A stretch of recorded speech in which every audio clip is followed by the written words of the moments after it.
Rangpur medical college হাসপাতালের pharmacist ও medical টেকনোলজিস্টরা পদমর্যাদা উন্নীতকরণের দাবিতে মানববন্ধন করেছেন।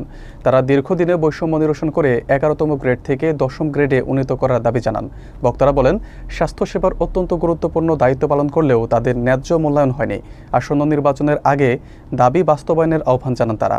বিস্তারিত দেখুন রিফায়েত হোসেন বাঁধনের এবং রানু মিয়ার প্রতিবেদনে। রংপুর প্রেস ক্লাবের সামনে আয়োজিত মানববন্ধনে বক্তারা জানান যে দেশের সরকারি হাসপাতাল ও স্বাস্থ্যসেবা ব্যবস্থায় ফার্মাসিস্ট ও মেডিকেল টেকনোলজিস্টরা দীর্ঘদিন ধরে রোগ নির্ণয়, চিকিৎসা সহায়তা, ওষুধ ব্যবস্থাপনা এবং স্বাস্থ্যসেবার নানা গুরুত্বপূর্ণ কাজ করে আসছেন। কিন্তু 3 দশকেরও বেশি সময় ধরে এই দুই পেশাজীবী কাঙ্ক্ষিত পদমর্যাদা ও আর্থিক সুবিধা থেকে বঞ্চিত হয়ে আসছেন বলে তারা উল্লেখ করেন। বক্তাদের বক্তব্য অনুযায়ী উপজেলা হাসপাতাল থেকে শুরু করে মেডিকেল কলেজ, বিশেষায়িত হাসপাতাল এবং স্বাস্থ্য শিক্ষা প্রতিষ্ঠান সহ প্রতিটি ধাপে তাদের অবদান অত্যন্ত গুরুত্বপূর্ণ হলেও তাদের প্রতি অবহেলা ও বৈষম্য এখনও দূর হয়নি। মানববন্ধনে অংশগ্রহণকারীরা বলেন, স্বাস্থ্যসেবার মান উন্নয়নে যাদের ভূমিকা অপরিহার্য তাদের প্রতি ন্যায্য গ্রেড প্রদান না করা অযৌক্তিক।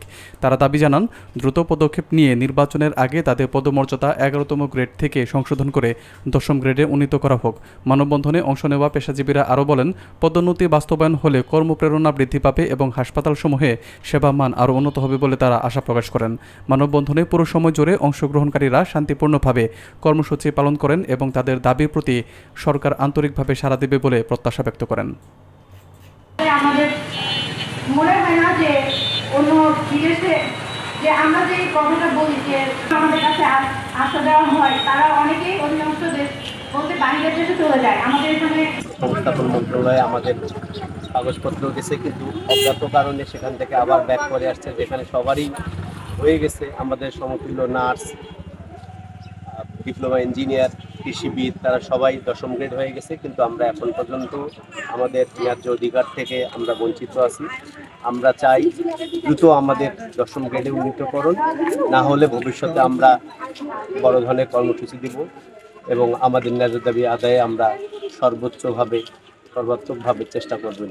যখন উন্নীত হব তখন দেখা যাবে যে আমাদের দীর্ঘদিন ধরে যে নিয়োগ প্রক্রিয়া বন্ধ হয়ে আছে, আমাদের নতুন নিয়োগ প্রক্রিয়া কার্যক্রম শুরু হয়ে যাবে এবং দীর্ঘদিন ধরে যে সরকারি হাসপাতালগুলো যে টেস্ট প্রক্রিয়া বন্ধ, দেখা যায় এক্সরে মেশিন বন্ধ থাকে বা প্যাথোলজিক্যাল পরীক্ষা নিরীক্ষা বন্ধ হয়ে থাকে।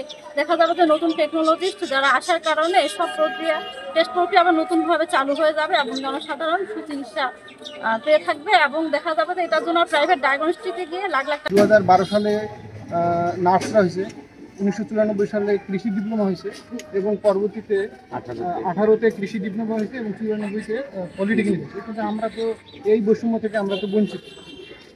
তো আমাদের এই 10ম গ্রেড কার্যক্রমটা যদি অগ্রগণ হয়, ভোগান্তিতে কিন্তু একমাত্র জনগণই পড়বে। আর এই জনগণকে যদি আপনারা সেবা দিতে চান, তাহলে আমাদের গ্রেডের মান উন্নয়ন অবশ্যই দরকার। সেজন্য আমরা জোর দাবি জানাচ্ছি যেন আমাদের দাবি দাবাগুলো পূরণ হয়, আর যদি না হয় সেক্ষেত্রে আমরা আগেই বলে দিচ্ছি আমরা কর্মবিরতিতে যাব এবং এই কর্মবিরতি যদি হয় এর জনগণ এর হবে, দুর্ভোগে পড়বে।